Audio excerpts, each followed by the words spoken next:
Shalom Bapak Ibu Saudara. Shalom. Ada sukacita ya hari ini? Ada. Pasti ada. Saya sangat bersyukur hari ini saya banyak didukung sama istri saya. Walaupun sudah beberapa kali saya sharing firman di mimbar ini, tetap aja kekhawatiran itu selalu ada, ketakutan sama audiens juga selalu ada. Semangat. Ya, tapi saya percaya yang mau bicara ini bukan saya. Yang bicara itu firman Tuhan. Jadi kalaupun ada yang salah-salah, tanya sama Tuhan. Kenapa saya salah? Dan kami juga selalu berdoa. Terus beberapa hari, beberapa minggu ini saya mempersiapkan, dan istri saya juga mendukung saya, sama-sama kami berdoa puasa. Karena saya percaya bahwa saya mau yang saya sampaikan ini bukan cuma pesan moral saya, bukan cuma pikiran saya, pengalaman rohani saya, tapi yang mau saya sampaikan adalah Tuhan mau ngomong apa buat saudara. Oke, sebelum kita mulai, kita berdoa dulu. Bapak, terima kasih, kami mengucap syukur Tuhan pagi ini. Kami percaya Tuhan, Engkau hadir di tengah-tengah kami untuk Engkau menyatakan kasih, kuasa, kehendak, dan kebenaran Tuhan atas hidup setiap kami. Ampuni kami Tuhan ketika ada pikiran-pikiran yang salah. Ampuni kami Tuhan ketika ada pengharapan-pengharapan yang salah. Dan kami percaya bahwa firman Tuhan yang memerdekakan setiap kami. Ubah hati kami Tuhan untuk menjadi hati yang siap, tanah yang subur, tanah yang akan menghasilkan buah yang berkali-kali lipat. Di dalam nama Tuhan Yesus kami berdoa. Amin. Tadinya saya pikir mertua saya ada datang hari ini, ternyata mertua saya nggak jadi datang karena materi judul yang saya dapat hari ini itu, saya masih banyak belajar, saya juga masih jatuh bangun, saya masih harus ditempa sama orang-orang di sekeliling saya, tapi saya mau lihat bahwa buahnya ada sama keluarga saya dan anak saya. Judulnya hari ini, duluan saya dapetin sebelum saya tanya sama Kak Yudit, exemplary, ya. Judulnya exemplary, keteladanan. Nah, itu dia, exemplary, bahwa teladan kita Yesus. Walaupun saya ada berdiri di sini, tetap teladannya harus kepada Yesus. Boleh kalian tolong bantu dibukain di Yohanes 13 ayat 15. Tolong dibantu.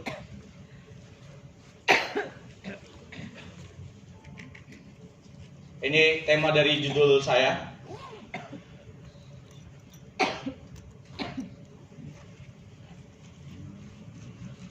Oh, salah. Yohanes 13 ayat 15. Sorry.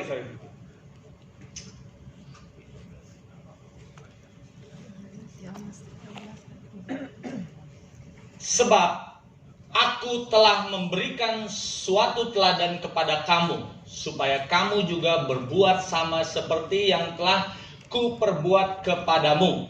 Jadi standarnya bukan teladan saya, Bapak Ibu Saudara. Standarnya tetap harus Yesus. Karena apapun yang Yesus lakukan itu yang harus kita lakukan. Dan harus standarnya adalah sama. Apakah saya bisa? Ayo sama-sama kita belajar. Caranya belajar gampang. Nanti kita pelan-pelan kita pelajarin bagaimana cara belajar keteladanan Yesus di dalam sebuah keluarga, di dalam sebuah masyarakat, di dalam sebuah komunitas. Oke, saya ngambil kata keteladanan. Balik ke slide saya kayaknya. Keteladanan.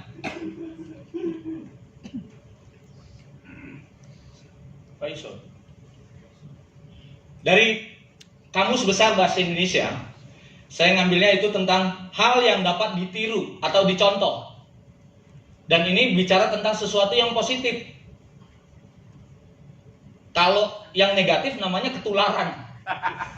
Tapi kalau yang baik namanya keteladanan. Ini saya ambil dari Kamus Besar Bahasa Indonesia. Dan ada satu power statement yang bilang, tanpa keteladanan hidup, semua ajaran dan nasihat menjadi kurang berfaedah. Ya, sekali lagi saya katakan, tanpa keteladanan hidup, semua ajaran dan nasihat menjadi kurang berfaedah. Power statementnya CNN dibilang begini. Ini power statement yang saya ambil dari Pria Sejati, dibilang, satu teladan jauh lebih bunyi daripada 1000 nasihat.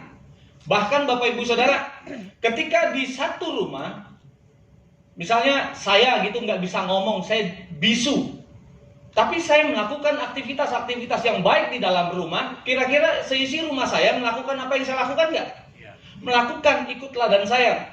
Walaupun saya nggak ngomong, walaupun saya nggak berbicara, saya mungkin nggak tahu cara ngomong bagaimana sama anak, sama istri saya. Tapi ketika saya melakukannya terus-menerus di depan mereka, baik yang baik maupun yang buruk, itulah yang akan dilakukan sama mereka. Cara saya berkata-kata akan diikuti. Cara saya menentukan pilihan akan diikuti. Cara saya makan akan diikuti. Apalagi sama anak-anak, Bapak Ibu Saudara, di masa keemasan mereka, ada dibilang child see, child do. Ya. Apa yang anak lihat, itulah yang akan dia lakukan. Gak usah diajarin dia berbohong ketika bapaknya suka berbohong di rumah. Nah, bilang nanti ya, bapak gak ada. Nanti suatu hari ini orang akan menjadi pembohong yang luar biasa, bahkan bisa lebih hebat lagi dari kita. Dulu waktu saya masih sekolah, bapak saya udah merokok dari umur usia sekolah saya kelas 5 SD waktu itu. Saya sudah mulai merokok, saya curi-curi rokok bapak saya mungut-mungut rokok di mana-mana begitu kan, karena nggak punya duit kan. Anak kelas 5 SD jajannya terbatas banget. Terus suatu hari bapak saya ngelarang, "Woi, kamu jangan merokok." Katanya, dia ngerokoknya sambil ngelarangnya sambil begini. Kira-kira saya mau bertobat nggak, Bapak Ibu Saudara? Enggak, ngerokok saya makin rajin. Makin saya cari kesempatan untuk dia melarang saya ngerokok, tapi dia kayaknya enak banget ngerokok. Apalagi waktu habis makan atau sedang di ruangan pribadi. Ya, waduh enak bener katanya. Terus waktu saya beranjak sekolah, terus saya melihat setiap hari bapak saya main judi di rumah. Waduh, dia main judi di rumah. Terus saya waktu itu, "Pak, minta uang dong." Nggak ada, katanya, padahal di media judinya itu banyak sekali uang. Saya marah, saya bilang, suatu hari nanti ketika saya besar, saya nggak mau seperti bapak. Ternyata saudara, ketika saya sudah mulai punya uang, saya mulai nyebrang dari Ancol ke Pulau Air. Jadi kayak di film-film Choi Yun Fat begitu, naik di kapal pesiar begitu, terus nyebrang ke Pulau Air. Terus saya pikir-pikir, jahatnya saya main judi jauh lebih jahat dari bapak saya. Dan masih banyak lagi contoh-contoh lain. Jadi apa yang saya lihat, dan saya nggak suka sebetulnya, tapi itu yang saya lakukan. Bahkan kadang-kadang lebih dahsyat dari sumbernya. Iya, bapak saya cuma minum sekedar minuman-minuman biasa. Saya karena waktu itu punya pergaulan, mungkin jalannya lebih jauh, keliling-keliling Jakarta, kehidupan saya jauh lebih bebas. Bapak saya cuma minum minuman, saya minumnya yang aneh-aneh, bahkan yang saya sampai hisap dan saya sampai lakukan yang lain-lain. Jadi maksud saya, saudara, keteladanan ini investasi orang tua. Saya bilang investasi, dan jangan malas untuk melakukannya. Amin. Karena ketika kita malas melakukannya, enggan melakukannya, siap-siap. Jangan suatu hari, "Ya Tuhan, anak siapa ini?" katanya. Loh, hari-hari dia lihat kok. Apa yang kita lakukan, apa yang kita katakan, apa cara kita berpikir tentang masa depan pun dia ikutin kok. Ya, jadi saudara, jangan pernah menyalahkan anak ketika sudah besar kelakuannya, misalkan tidak bermoral dan sebagainya. Bagaimana kehidupan dia hari-hari sebelum dia keluar dari rumah? Oh, belum apa-apa saya udah kenceng begini. Sabar, Pak. Sabar. Tarik nafas. Iya. Nah, jadi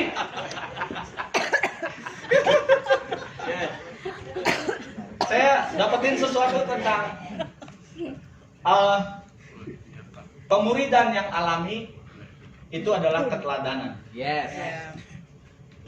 Jadi nggak usah main pakai program-program. Weh, ada program pemuritan untuk Abalov, harus ikut pemuritan A, B, C, harus ikut ini dan itu.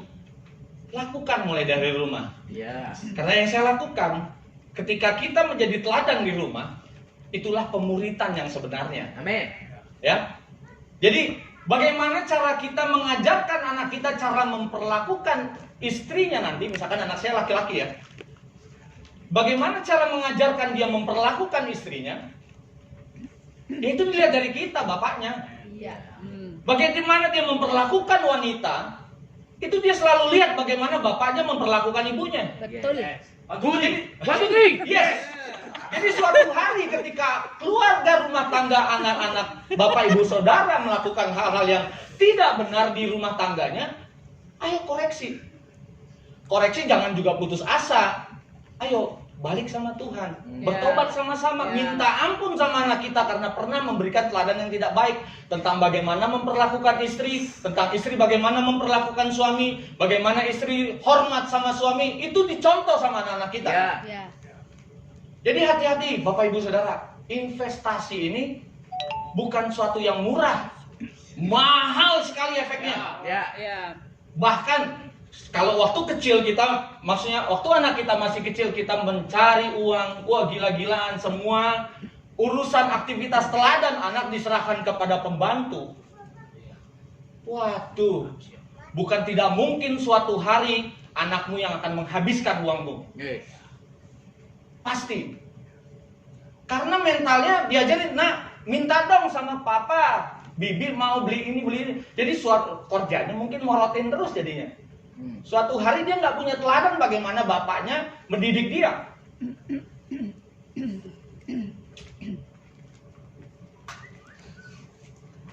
Boleh saya minta diputarkan yang ini, kalian? Saya ada video.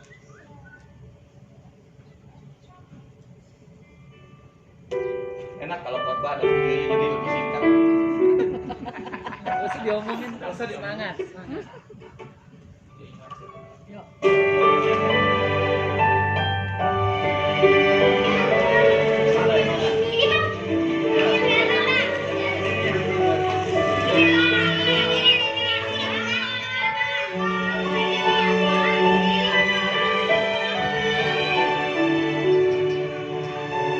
Dek, sini dek. Ada yang mau mainan? Yang mana? Yang ini.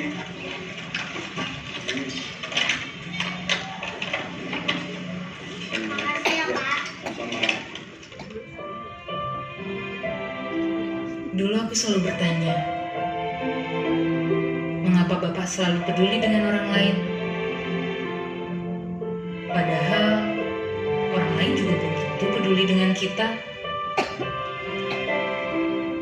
Rasanya ini seperti tidak adil. Dengan peduli, kita tidak akan menjadi lebih kaya. Kita juga tidak akan menjadi terkenal.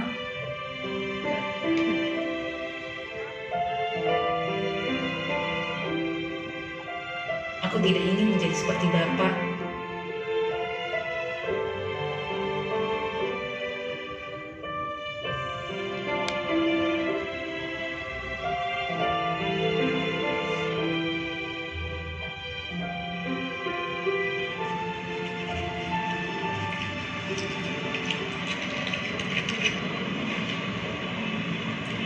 Pak, Bapak kenapa sih begitu peduli sama semua orang? Karena peduli itu tidak membekas di sini, tapi di sini. Lebih baik kita memberikan sesuatu yang kekal daripada yang bersifat sementara, yang hanya bisa dinikmati sesaat. Ya, Nak ya?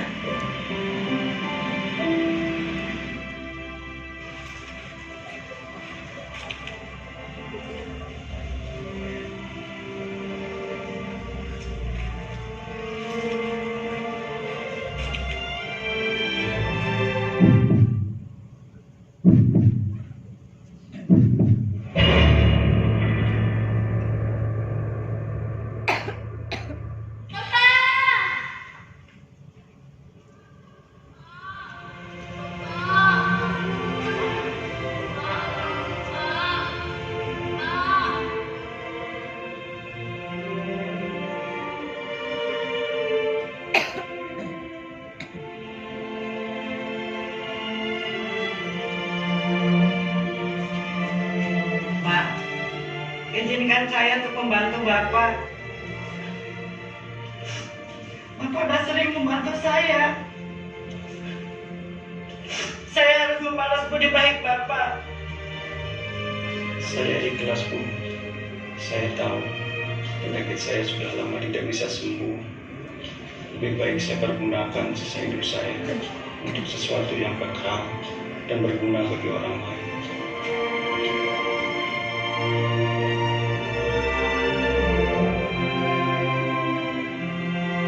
Dan kini aku tahu apa arti peduli.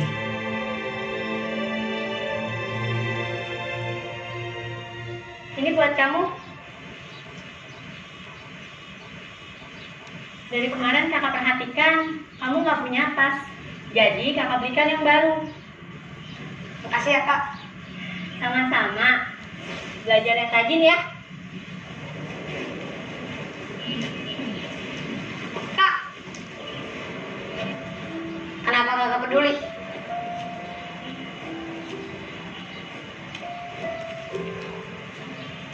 Karena peduli, tidak membekas di sini,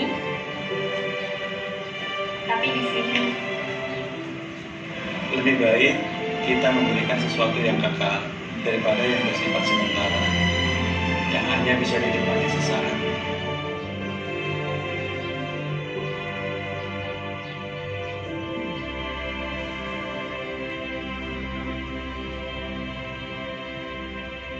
Oke, boleh terharu sebentar.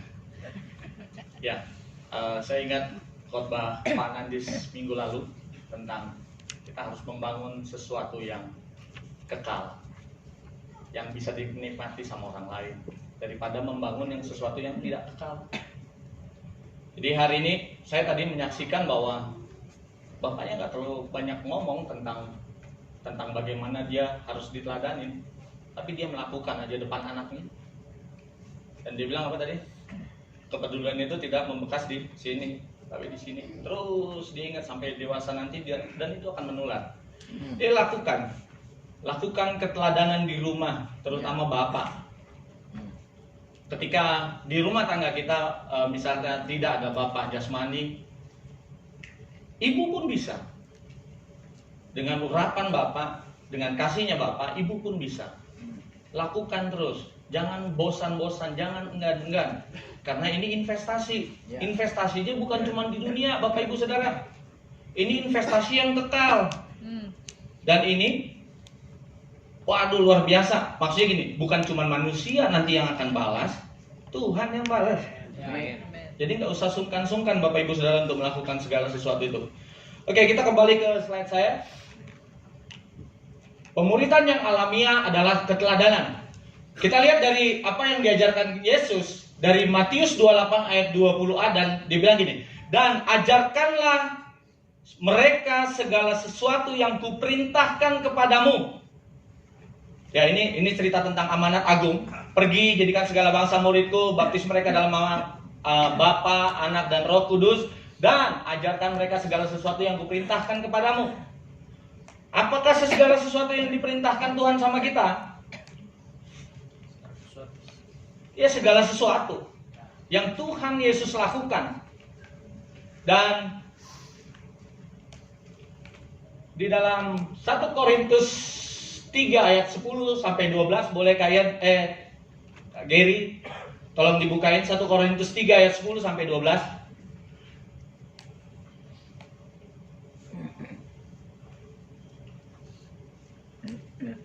Ya, saya bacain. Ini Kosugi cocok nih dibacain.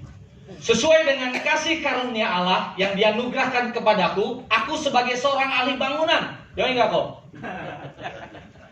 yang cakap telah meletakkan dasar, dan orang lain membangun terus di atasnya.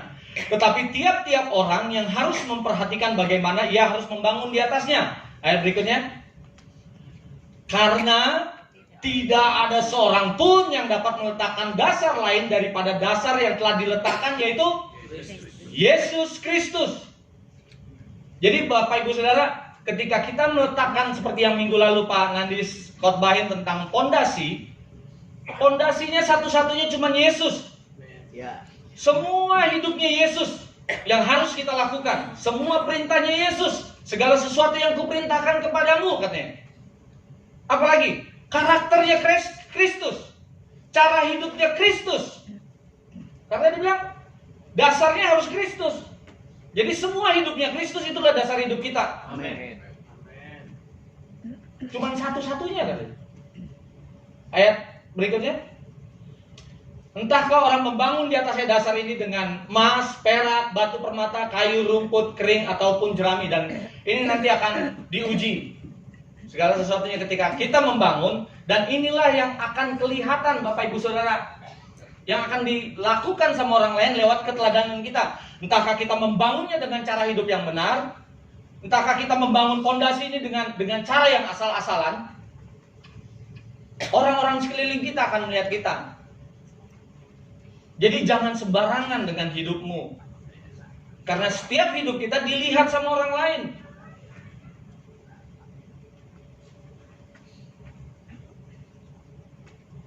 Nah, yang jadi masalah kan gak gampang ya. Boleh balik ke slide ya.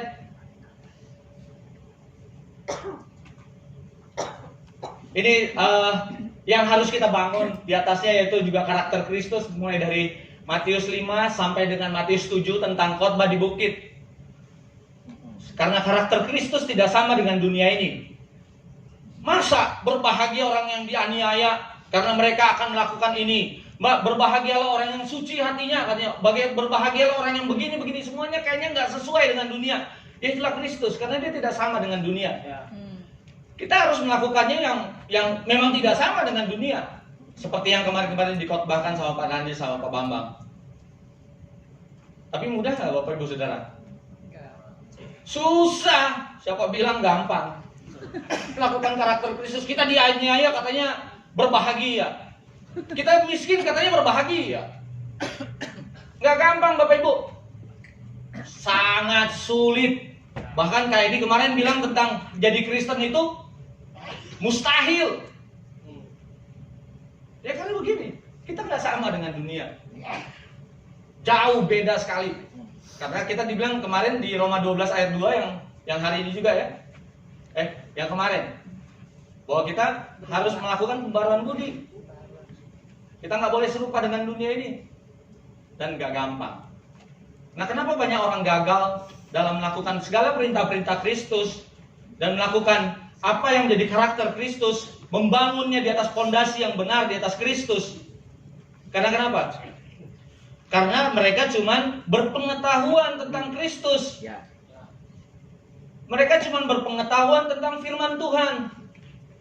Cuma tahu baca. Mungkin ada yang di sini yang sudah dari kecil, dari lahir sudah Kristen, terus diajarin hafal ayat dan sebagainya. Tapi ingat Bapak Ibu Saudara, iman tanpa perbuatan mati. Nah, apa yang murid-murid sampai sekarang kita bisa jadi percaya sama Kristus karena murid-murid melakukannya boleh kita lihat di Matius 4 ayat 19. Ini kemarin juga dikhotbahin sama Pak Nandis. Matius 4 ayat 19. Di sini ada kata kuncinya. Kenapa kita bisa berhasil melakukannya? Yesus berkata kepada mereka, "Mari, ikutlah aku. Dan kamu akan kujadikan penjala manusia." Jadikan penjala manusia itu mengerikan Bapak Ibu Saudara. Iya, kita ngomong mah gampang. Baru untuk kenalin orang ke Yesus saja misalnya, kita siap-siap. Mungkin nanti dibilang kristenisasi dan sebagainya. Saya pernah ngalamin sampai dikejar-kejar orang. Tapi apa yang membuat murid-murid bisa berhasil membuat satu kegerakan besar di dunia ini sampai miliaran orang percaya sama Kristus? Yesus cuma bilang gini, "Mari, ikutlah aku." Kalau saya bilang sama Pak Tony, dia bilang, "Pak Tony mau kemana? Mau ke Mall Epicentrum. Boleh nggak saya ikut?" Boleh, cuma sekedar sampai ke Mall Epicentrum. Tapi saya nggak hidup dengan dia sama-sama. Tapi murid-murid waktu dibilang sama Yesus, "Mari, ikutlah aku." Itu bicara tentang tinggal sama-sama dengan aku. Hidup sama-sama dengan aku. Lihat keteladananku hari demi hari. Bagaimana saya waktu lapar. Bagaimana ketika saya sedih? Bagaimana ketika saya marah? Murid-murid lihat gak? Lihat 3,5 tahun. Karena kalau dia tidak lihat karakternya Kristus, dia tidak hidup sama-sama dengan Kristus, dia cuma diajarin sama Kristus khotbah di bukit doang, semuanya frustasi. Semua frustasi. Bagaimana dia menghadapi angin badai? Bagaimana dia menghadapi ada orang yang kesurupan 2000 setan itu? Wah, stres. Tapi ketika murid-murid lihat teladan Yesus 3,5 tahun dalam hidupnya, mereka bilang, ya saya nggak bisa, tapi Yesus bisa. Yesus ada dalam saya, berarti saya bisa. Gitu. Karena fondasinya udah jelas, Kristus. Jadi Bapak Ibu Saudara, ayo, ini kita harus sama-sama mengalami Kristus hari demi hari, tinggal sama-sama. Yang kemarin diajarin sama Kak Edilio tentang Hafruta. Itu tentang konsep pertemanan. Hidup sama-sama. Kemarin Mas Bambang ngajarin tentang ada yang cuman di pekarangan, ada yang di ruang tamu, ada yang sampai masuk kamar katanya. Ya. Itu bicara tentang ikutlah aku. Lihat nih, saya sampai dalam-dalamnya kalian bisa tahu gitu loh. Waktu saya marah, bagaimana saya marah. Waktu saya ada konflik, bagaimana saya mengatasi konflik. Respon saya saat konflik. Nah, ketika kita melakukan hafrutan, Tuhan bilang apa? Di mana 2 atau 3 orang berkumpul di dalam namaku, aku ada di tengah-tengah mereka. Jadi ketika kita melakukan hal, misalnya lakukan hafrutan itu misalkan gini, kita saling mengaku dosa, kita saling mendoakan, kita saling mengampuni. Kira-kira Kristus hadir nggak? Hadir. Waktu kita sama-sama melakukan, terus membawa Kristus kemana-mana, orang lain lihat nggak? Lihat. Terutama anak dan istri kita. Gak usah diajarin tentang bagaimana cara berdoa sama anak. Kalau bapaknya setiap hari berdoa. Gak usah sampai pusing-pusing kita. Nah, baca firman. Boleh tanya sama istri saya harus teriak-teriak kah untuk ngajarin anak saya baca firman tiap pagi? Kalau saya ajak langsung dia beraktivitas, dia langsung protes. Enggak Pak, saya baca firman dulu. Ya, karena dia setiap hari lihat bapaknya baca firman. Saya nggak usah pakai standar-standar yang lain. Saya bilang, nah, baca firmannya. Firman itu penting. Ya penting, tapi kalau saya nggak melakukan, nggak bakalan dia lakuin. Setiap hari dia pasti akan, bapak aja cuman waktu bangun langsung bacanya WhatsApp, bacanya media sosial. Yang nggak, kita sembunyi-sembunyi pun pasti tahu. Gak mungkin gak tahu. Dan hati-hati, kemunafikan juga menular. Karena kalau kita melakukan itu, kita munafik depan anak kita, depan istri kita. Itu pun bisa menular, saudara.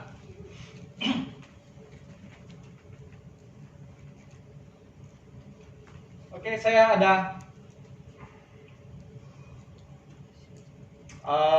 bagaimana keteladanan di rumah. Saya ada kisah tentang anak elang yang diasuh sama induk ayam. Nah, ini dia. Ya, suatu hari ada seekor elang, terus dia bertelur, terus telurnya itu jatuh. Ceritanya nih, ini kan cuman ilustrasi aja ya, bukan beneran ada. Jadi telurnya itu jatuh ke sarangnya ayam, dan suatu hari menetaslah anak elang ini. Suatu hari anak elang menetas, dan ya seperti biasa induk ayam tuh bawa anak-anaknya, termasuk si anak elang ini. Terus ya mereka ini kan nggak bisa terbang walaupun punya sayap. Suatu hari mereka lihat di atas, enak ya jadi elang. Terus anak elang ini juga bilang, "Ma, enak sekali jadi elang, bisa terbang. Bagaimana kita bisa terbang seperti itu?" Ibunya cuma bilang, "Nah, kamu tuh semua anak ayam. Mana bisa terbang? Justru kita jadi umpan, jadi mangsa," katanya. Nah, kira-kira anak ini berperilaku seperti elang kah? Enggak. Anak ini dia tetap ayam sayur gitu. Dia tetap berpikir dia ayam, dia tetap berlaku dia ayam, dia tetap berjalan seperti ayam. Gak mungkin dia terbang.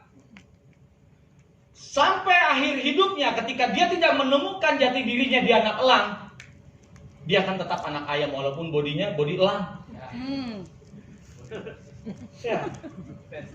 Walaupun mungkin dia nggak ngerti bahasa ibunya. Ini kiap gitu. Anak elang lain lagi, saya nggak tahu, nggak pernah dengar elang bunyi mas saya. Pakarnya burung Mas Bambang mas saya. Walaupun nggak ngerti bahasanya, tetap dia akan berpola pikir seperti anak ayam. Setiap kita adalah warga kerajaan surga. Kita punya potensi ilahi dalam hidup kita. Tapi ketika orang tua tidak mengajarkan tentang potensi ilahi itu atas anaknya, hati-hati. Anak itu nggak pernah sadar dia itu warga kerajaan surga. Dia itu punya benih ilahi dalam hidupnya. Hati-hati dengan keteladanan kita. Teruslah berlaku seperti induk ayam. Anak elang aja bisa terus jadi ayam kok. Ada yang mau seperti itu Bapak Ibu Saudara? Enggak. Tunjukkan potensi yang ada dalam diri anakmu dengan keteladanan. Angkat dia dengan potensinya, lihat potensinya. Saya itu agak susah berolahraga, bukan susah, malas dari dulu. Malas sekali berolahraga, beda sama Pak Obaja, Pak Nandis. Kalau saya nggak bilang Pak Tony, oh Pak Bambang juga. Saya nggak mau bilang Pak Tony.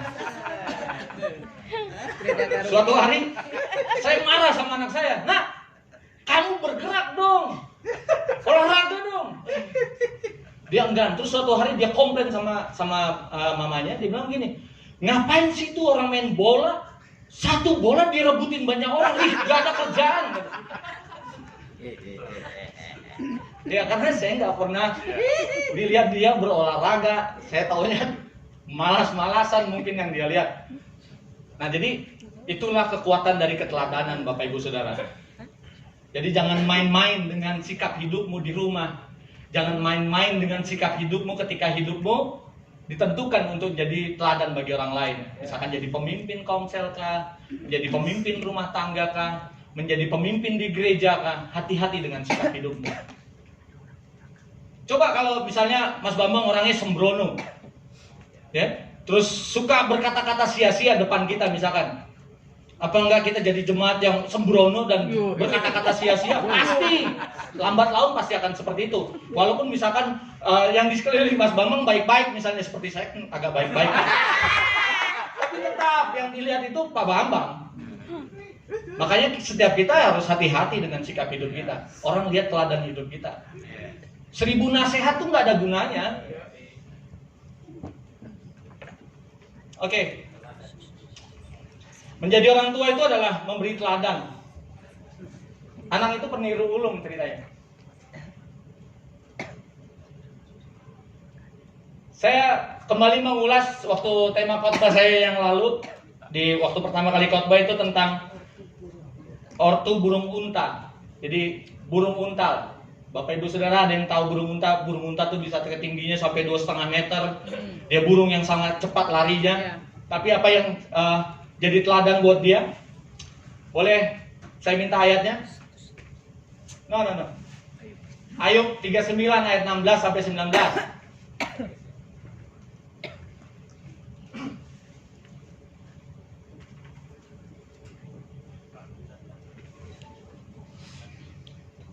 Dengan riang sayap burung unta berkepak-kepak, tetapi apakah kepak dan bulu itu menaruh kasih sayang? 17. Sebab telurnya ditinggalkannya di tanah dan dibiarkannya menjadi panas di dalam pasir. 18. Tetapi lupa bahwa telur itu dapat terpijak kaki dan diinjak-injak oleh binatang-binatang liar. Ia memperlakukan anak-anaknya dengan keras seolah-olah bukan anaknya sendiri. Ia tidak peduli kalau jerih payahnya sia-sia. Ini teladan burung unta, saudara. Ya, dia begitu selesai bertelur, dia taruh aja sembarangan di pasir, biar panas sendiri sama pasir. Dia nggak peduli nanti telurnya itu menetas atau enggak. Dan dia nggak peduli telurnya itu ketika menetas dia kasih makan, dapat makan apa juga dia mungkin kayaknya kurang peduli dari cerita ini. Dia bertumbuh besar. Bapaknya melakukan disiplin. Moral-moral diajar, disiplin terus, tapi tanpa kasih, tanpa kepedulian. Kira-kira akan jadi anak yang seperti apa? Ya tetap anak burung unta, dia begini lagi. Ya, dia nggak peduli lagi sama anak-anaknya nanti, dia nggak peduli sama keturunannya. Hati-hati, jangan seperti burung unta, tapi jadilah seperti burung Raja Wali. Kembali ke slide kayak. Boleh kita baca di Ulangan 32 ayat 11.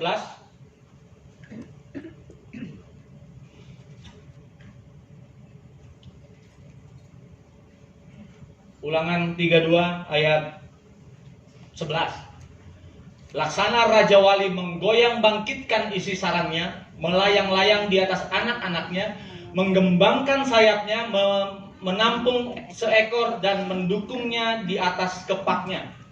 Jadi saya bisa ilustrasikan gini Bapak Ibu Saudara. Jadi kalau burung elang, burung Raja Wali, ya kalau bertelur itu mencari tempat yang paling tinggi.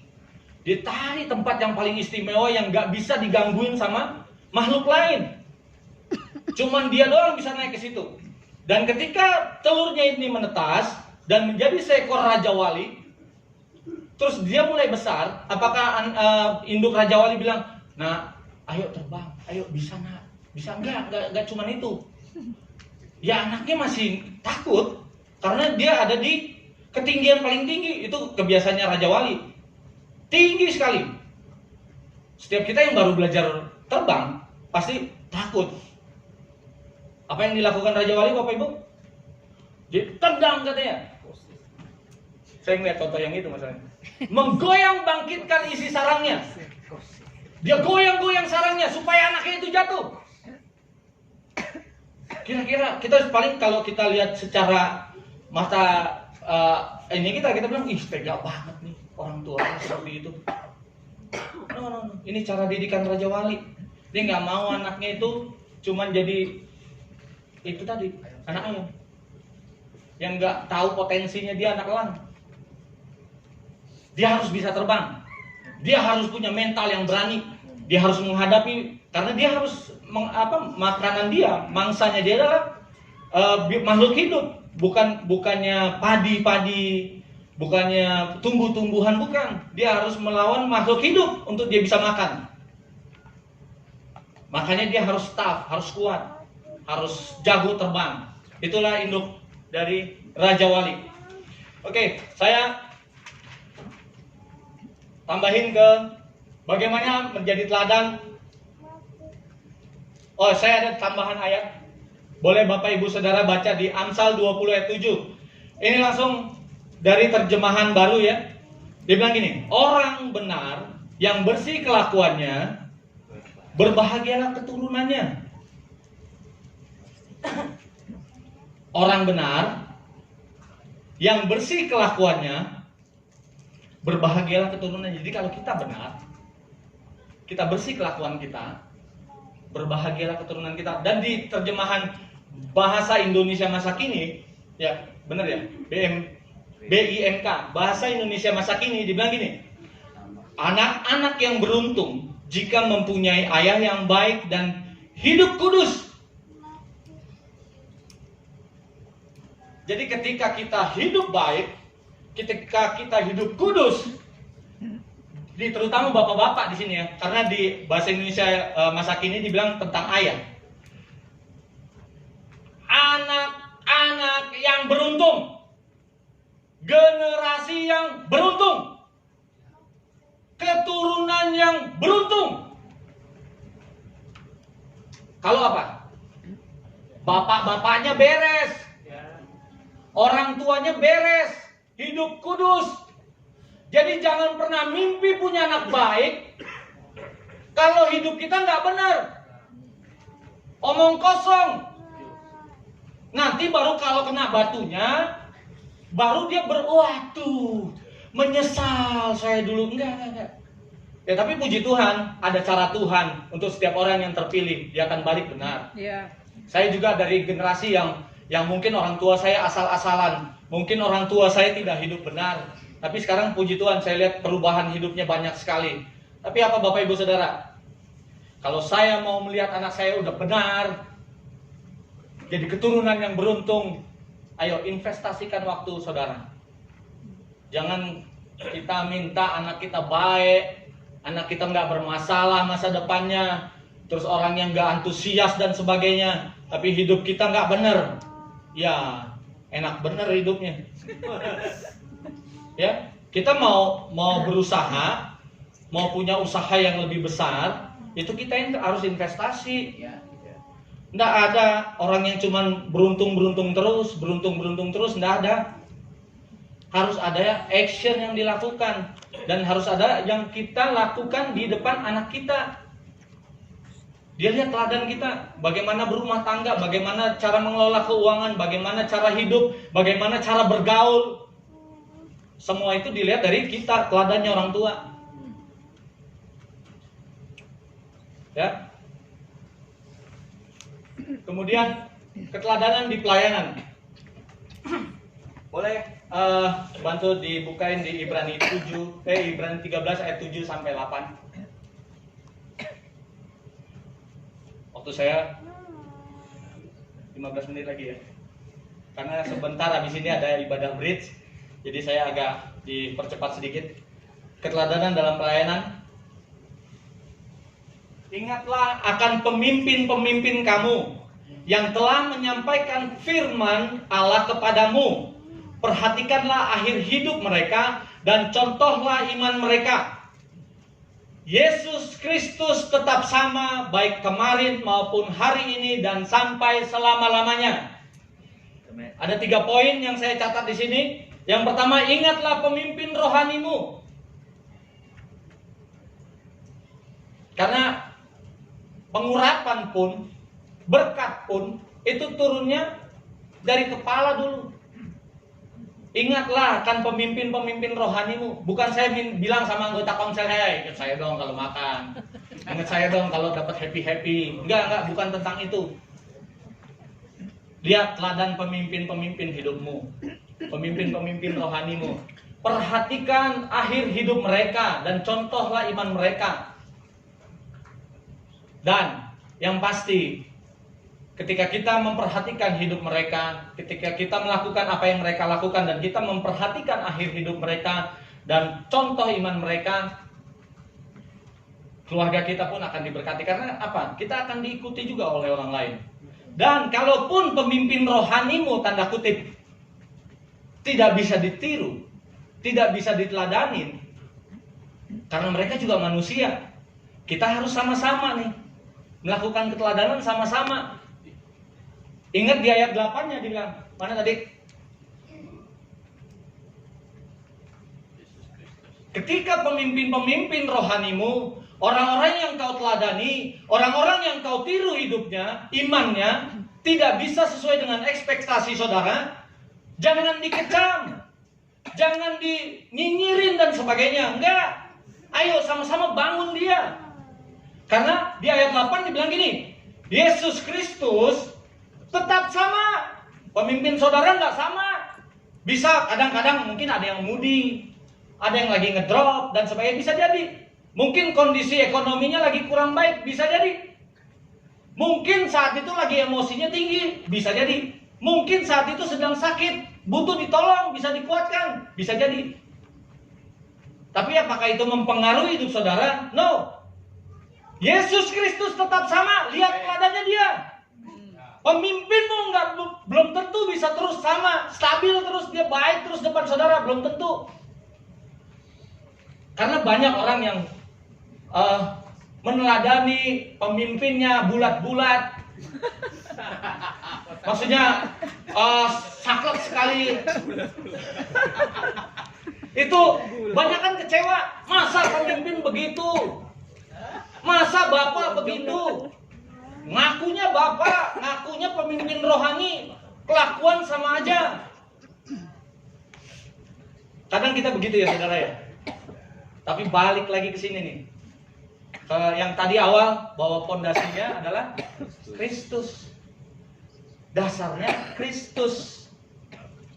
Jadi kalau kita lihat pemimpin kita tidak sesuai pengharapan kita, balik lihatnya Kristus. Menangnya lewat apa? Ya baca firman supaya tahu itu.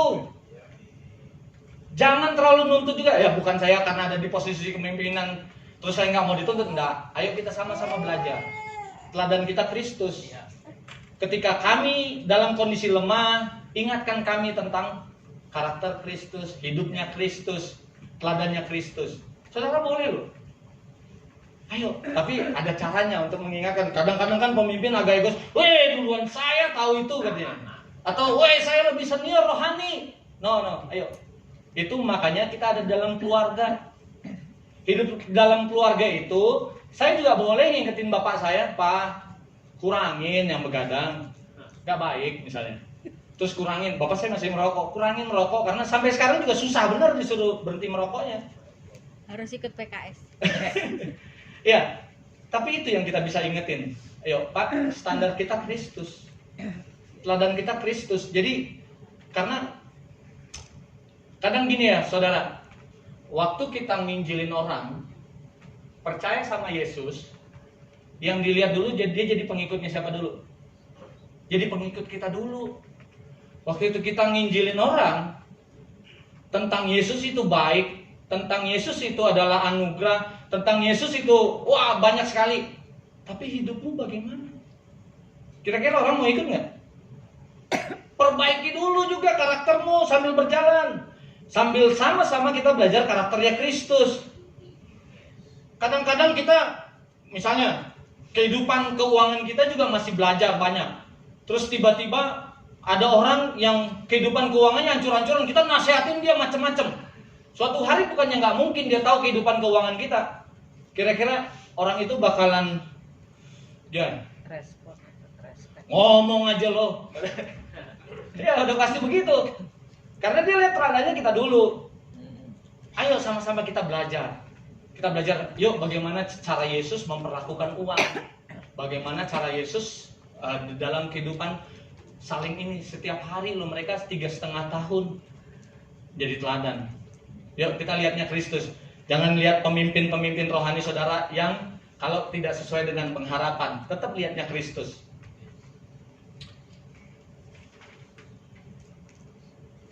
Dan juga buat kita pemimpin, ini saya ngingetin buat teman-teman pemimpin juga, hati-hati. Tanpa keteladanan, kita akan menyesatkan di gereja. Kita akan menjadi batu sandungan buat orang. Dan bisa membuat orang itu juga, mungkin, ngapain saya tinggal di gereja ini? Karena ketika pemimpin tidak bertanggung jawab dengan keteladanannya, itu akan merusak cara pandang orang tentang gereja.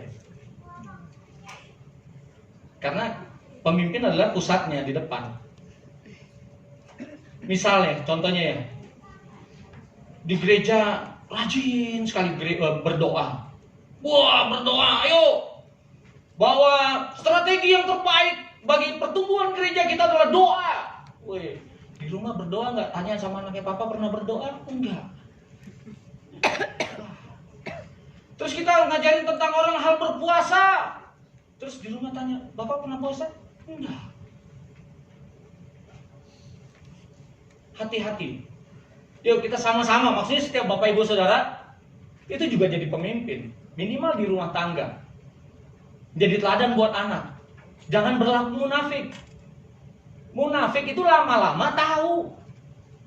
Hati-hati dengan hidup kita. Jadi, ayo kita sama-sama mau dibangun. Kita sama-sama mau meneladani caranya Kristus hidup.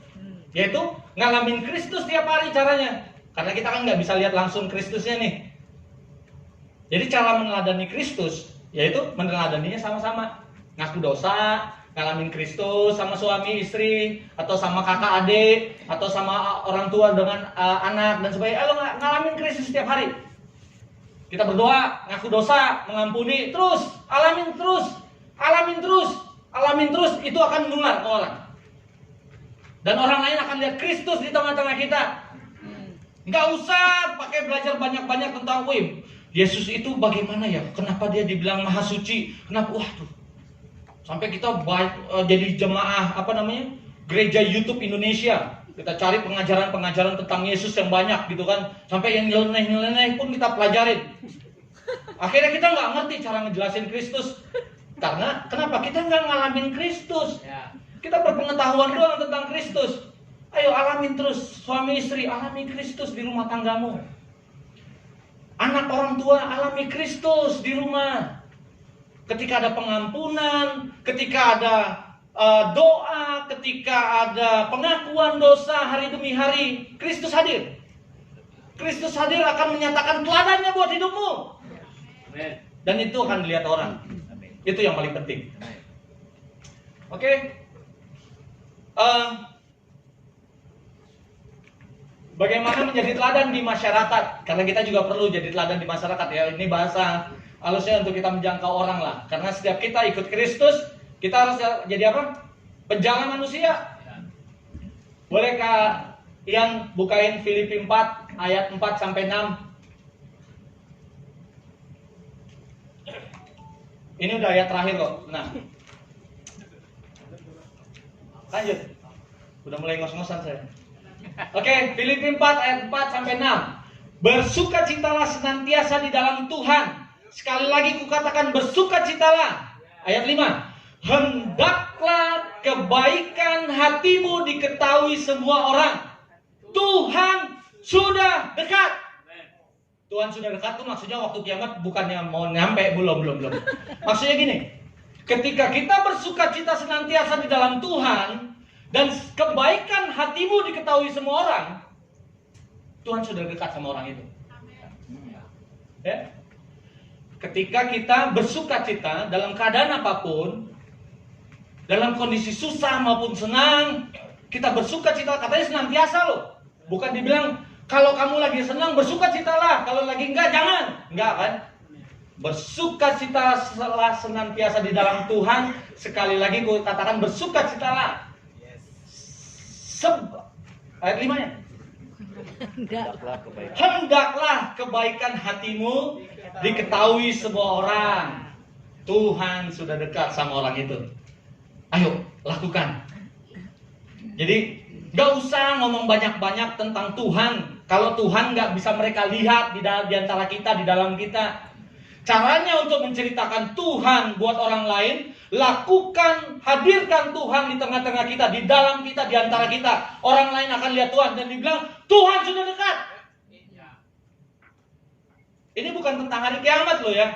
Kemarin saya pengertiannya tentang hari kiamat. Ayo berbuat baik, kiamat sebentar lagi. Bukan. Ketika orang lain lihat teladan kita, Tuhan sudah dekat sama orang itu. Ayo lakukan. Ini harus bersama-sama. Dan sebelum saya akhiri khotbah saya hari ini, boleh saya mau minta video terakhir. Kisah ini cerita setelah kita nonton film. Mungkin ada yang pernah nonton ya, Pay It Forward. Ya, lakukan dulu. Bayar dulu, terus orang lain akan melakukan. Bayar harga dulu, orang lain akan melakukan. Bayar harga dulu, orang lain akan melakukan. Gitu. Boleh saya?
Someday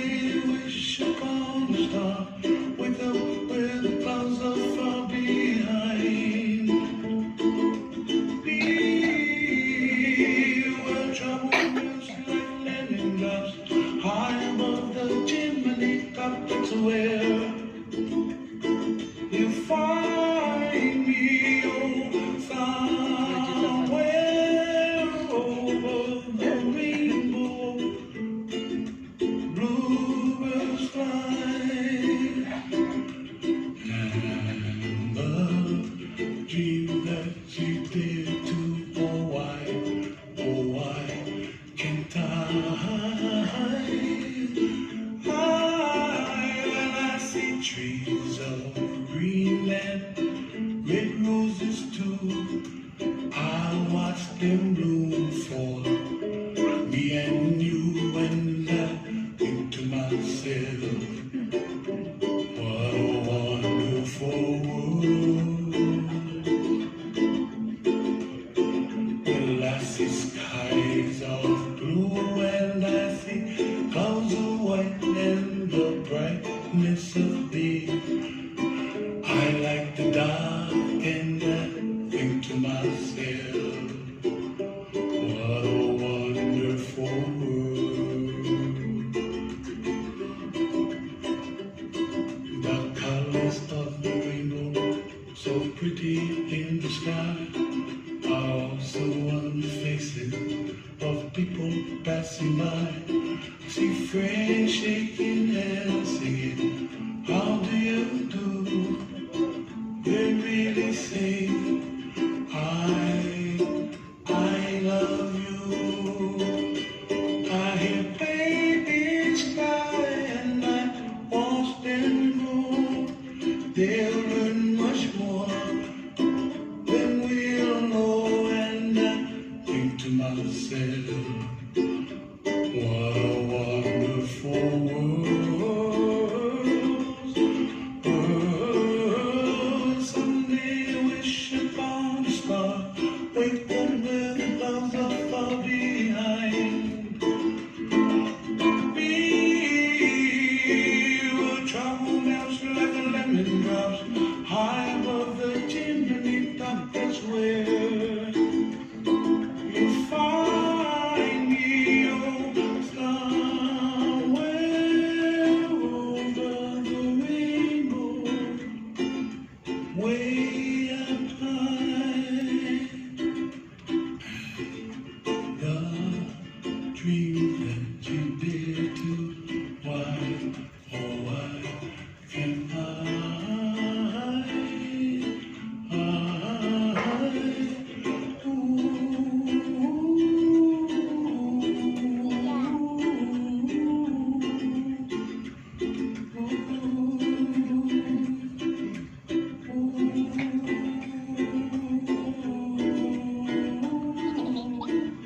Ya, baik, saudara-saudara, apapun, sekecil apapun yang kita lakukan, tanpa kata-kata sekalipun,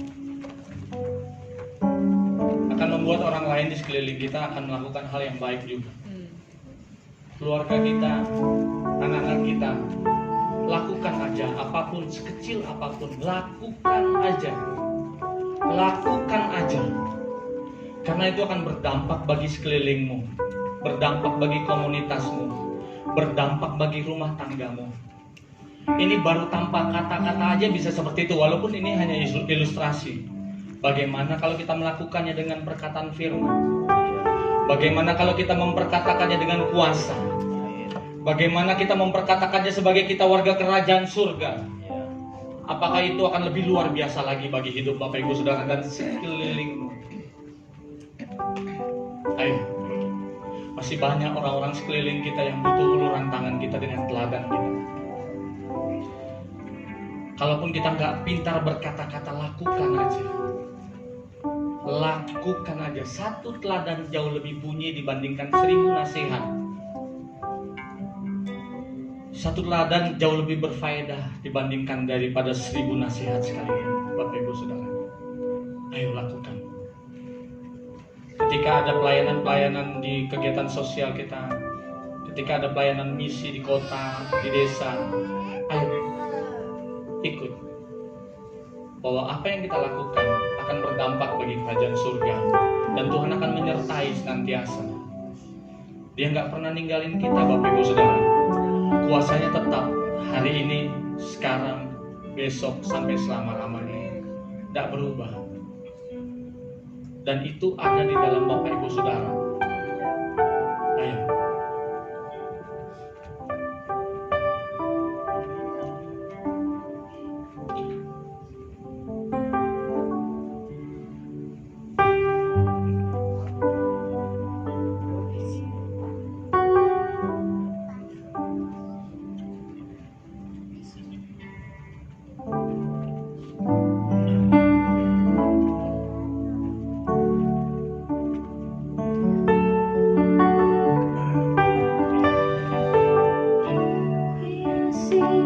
Kehidupanku dengan kemurahan-Mu,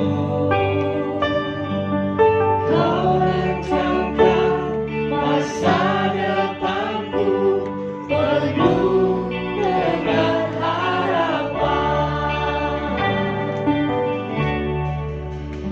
Aku ada saat ini, semuanya karena kasih-Mu.